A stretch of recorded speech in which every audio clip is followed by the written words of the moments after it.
प्रभु तेरी वाणी जीवन की रोटी, नैनों की ज्योति अंधेरा मिटाती।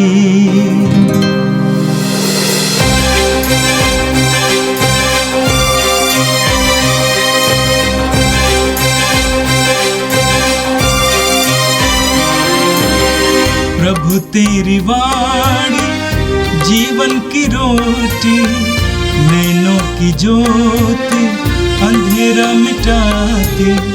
प्रभु तेरी वाणी जीवन की रोटी, नैनों की ज्योति अंधेरा मिटाती।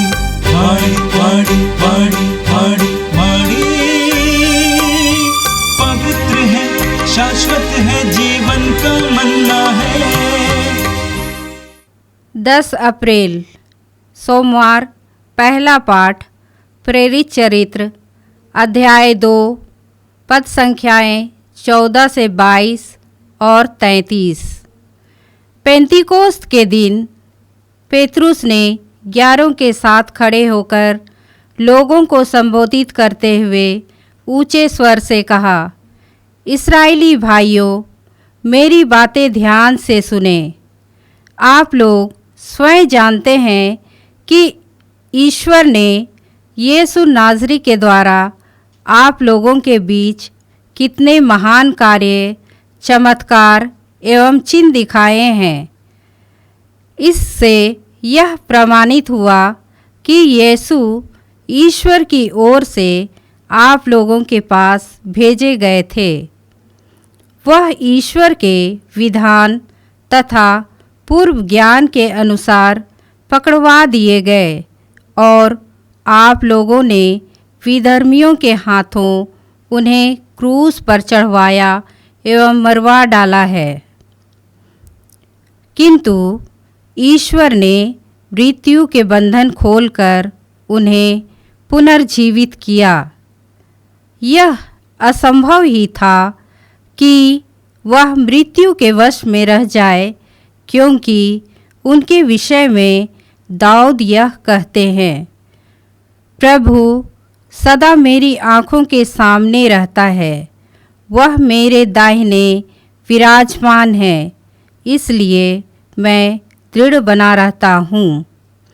मेरा हृदय आनंदित है, मेरी आत्मा प्रफुल्लित है और मेरा शरीर भी सुरक्षित रहेगा, क्योंकि तू मेरी आत्मा को अधोलोक में नहीं छोड़ेगा। तू अपने भक्त को कब्र में गलने नहीं देगा। तूने मुझे जीवन का मार्ग दिखाया है। तेरे पास रहकर मुझे परिपूर्ण आनंद प्राप्त होगा। भाइयों, मैं कुलपति दाऊद के विषय में आप लोगों से निसंकोच यह कह सकता हूँ कि वह मर गए और कब्र में रखे गए। उनकी कब्र आज तक हमारे बीच विद्यमान है। दाऊद जानते थे कि ईश्वर ने शपथ खाकर उनसे यह कहा था कि मैं तुम्हारे वंशजों में से एक व्यक्ति को तुम्हारे सिंहासन पर बैठाऊंगा। इसलिए उन्होंने नबी होने के नाते भविष्य में होने वाला मसीह का पुनरुत्थान देखा और इनके विषय में यह कहा कि वह अधोलोक में नहीं छोड़े गए और उनका शरीर नहीं गलने दिया गया। ईश्वर इन्हीं यीशु नामक मनुष्य को पुनर्जीवित किया। हम इस बात के साक्षी हैं। अब वह ईश्वर के दाहिने विराजमान है। उन्हें प्रतिज्ञात आत्मा पिता से प्राप्त हुआ और उन्होंने उसे हम लोगों को प्रदान किया, जैसा कि आप लोग देख और सुन रहे हैं। यह प्रभु की वाणी है। संत मत्ती के अनुसार पवित्र सुसमाचार अध्याय 28 वाक्य 8 से 15 तक।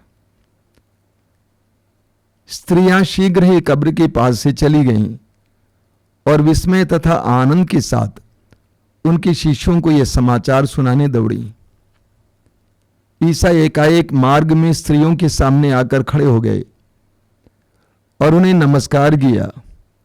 वे आगे बढ़ आईं और उन्हें दंडवत कर उनके चरणों से लिपट गईं। ईसा ने उनसे कहा, डरो नहीं, जाओ और मेरे भाइयों को संदेश दो कि वे गलीलिया जाएं, वहां वे मेरे दर्शन करेंगे। स्त्रियां जा ही रही थीं कि कुछ पहरेदार नगर आए। उन्होंने महायाजकों को सारा हाल कह सुनाया।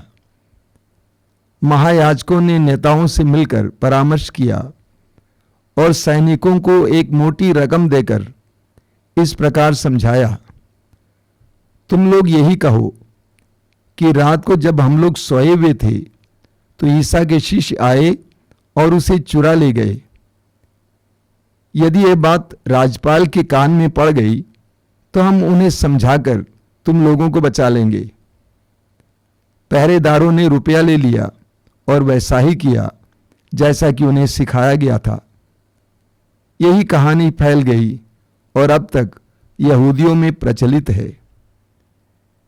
यह प्रभु का दिव्य सुसमाचार है। क्रिस्त प्रभु की जय। मेरे प्रिय भाई और बहनों, हम प्रभु को धन्यवाद देते हैं इस अनुग्रह के समय के लिए। हम पास्का काल में हैं और ये अनुग्रह और आशीष का समय है, आनंद का काल है।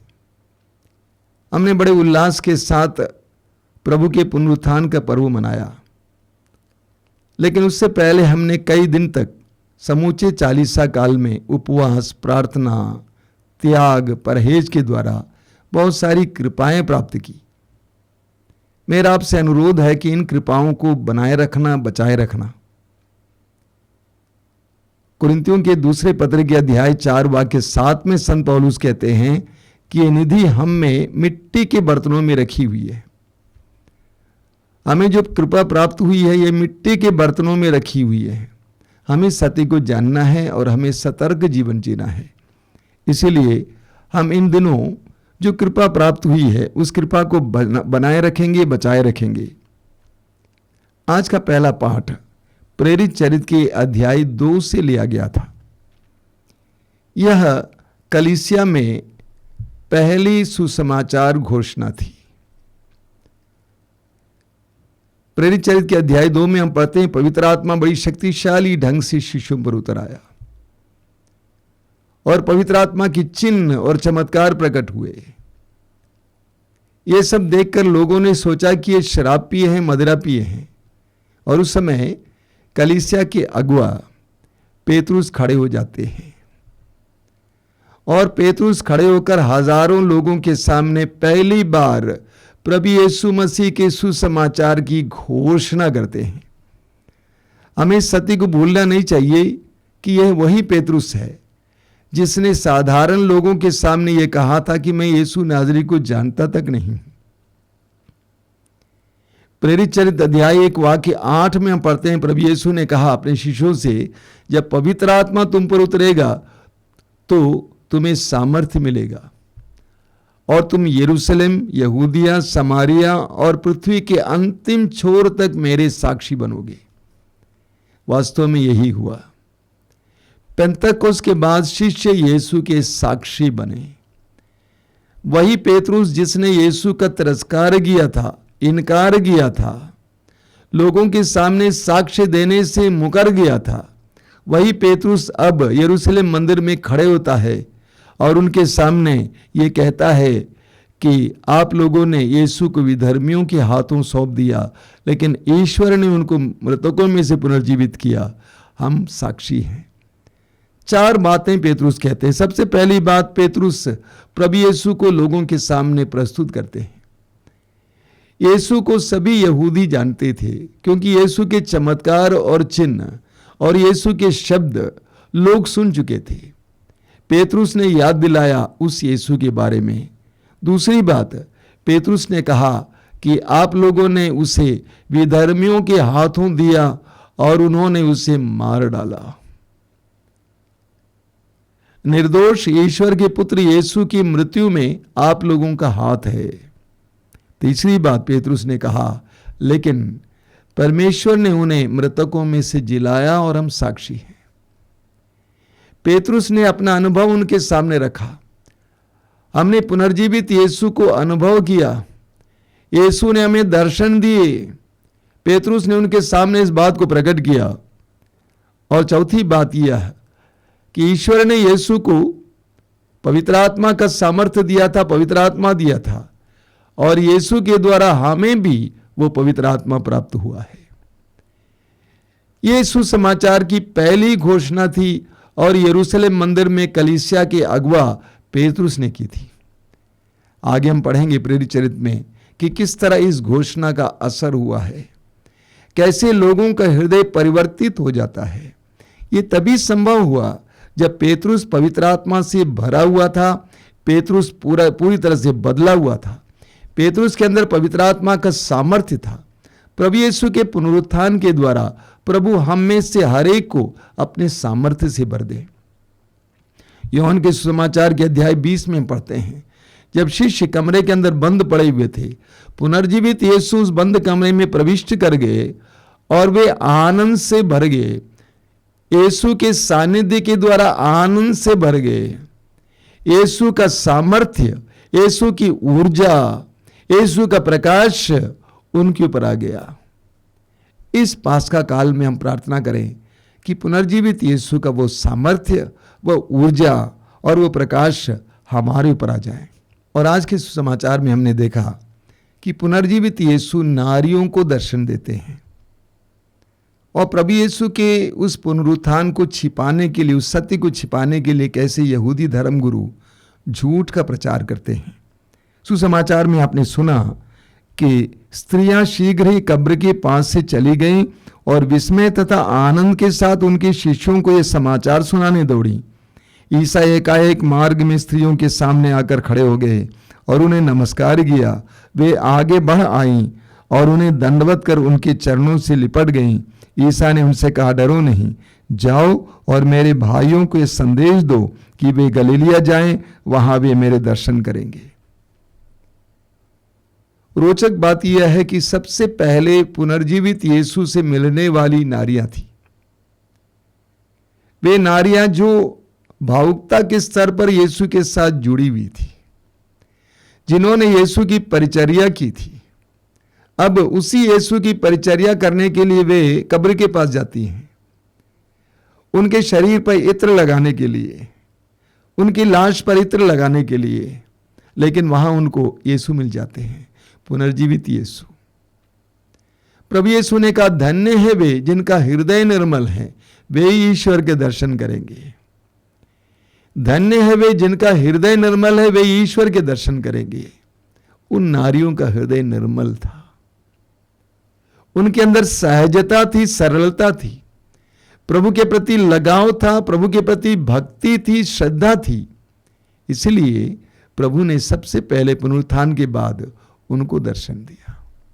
उन्होंने देखा और सुसमाचार में आपने सुना कि उनके जरिए शिष्यों को बताया गया कि वे गलीलिया पहुंच जाएं, वहां पर वे उनके दर्शन पाएंगे।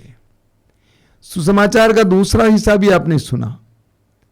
प्रभु यीशु मसीह का पुनरुत्थान इतिहास की एक बहुत बड़ी सच्चाई है।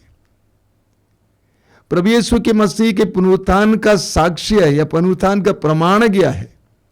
लोग पूछते हैं प्रमाण क्या है? कलीसिया ही सबसे बड़ा प्रमाण है। वे डरे हुए शिष्य जो यीशु को छोड़कर भाग गए थे, पुनर्जीवित यीशु के सामर्थ्य से भर जाते हैं और एक बहुत बड़ी कलीसिया के रूप में खड़े हो जाते हैं। एक सशक्त विश्वासियों का समुदाय बन जाता है। आज भी पुनर्जीवित यीशु चमत्कार और चिन्ह प्रकट करते हैं। यीशु के नाम पर हजारों या करोड़ों लोग आज उद्धार प्राप्त करते हैं, चंगाई प्राप्त करते हैं, जीवन में परिवर्तन प्राप्त करते हैं, अंधकार की शक्तियों से छुटकारा पाते हैं। लेकिन इस सत्य को छिपाने के लिए यहूदी धर्मगुरुओं ने क्या किया? आपने सुना, वचन में क्या लिखा हुआ है? वचन में लिखा हुआ है कि स्त्रियां जा ही रही थी कि कुछ पहरेदार नगर आए। उन्होंने महायाजकों को सारा हाल सुनाया। महायाजकों ने नेताओं से मिलकर परामर्श किया और सैनिकों को एक मोटी रकम देकर इस प्रकार समझाया, तुम लोग यही कहो कि रात को जब हम लोग सोए हुए थे तो ईसा के शिष्य आए और उसे चुरा ले गए। यदि यह बात राज्यपाल के कान में पड़ गई तो हम उन्हें समझाकर तुम लोगों को बचा लेंगे। अंत में लिखा हुआ है, यही कहानी फैल गई और अब तक यहूदियों में प्रचलित है। यीशु के पुनरुत्थान की सच्चाई को छिपाने के लिए, झूठ साबित करने के लिए एक झूठी कहानी बनाई जाती है और उसका प्रसार किया जाता है। आज भी कभी कभी हमें ये देखने को मिलता है। सच्चाई को छिपाने के लिए, लोगों की दृष्टि से सच्चाई को दूर करने के लिए, सच्चाई से लोगों के ध्यान को दूर करने के लिए, भंग करने के लिए झूठी कहानियां बनाई जाती हैं। प्रभु यीशु का पुनरुत्थान एक सच्चाई है। यीशु जीवित हैं।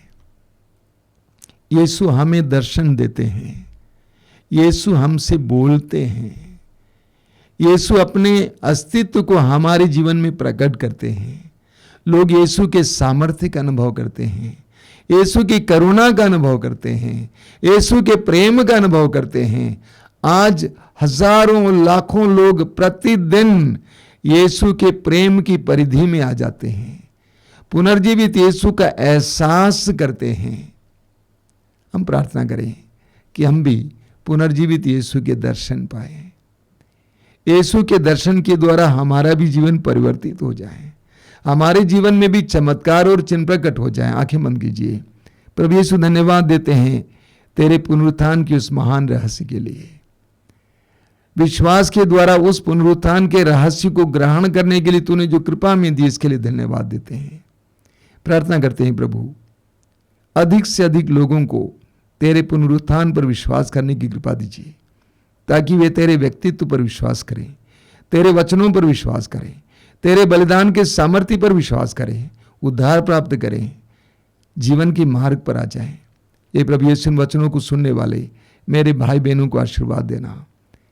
आज का संपूर्ण दिन उनके लिए आशीष का दिन बने, आनंद का दिन बने। ये पूरा सप्ताह उनके लिए आनंद का दिन बने। वे जहां कहीं भी जाएं, उनको आपके संरक्षण का अनुभव हो। हमारी प्रार्थना सुन, आमीन।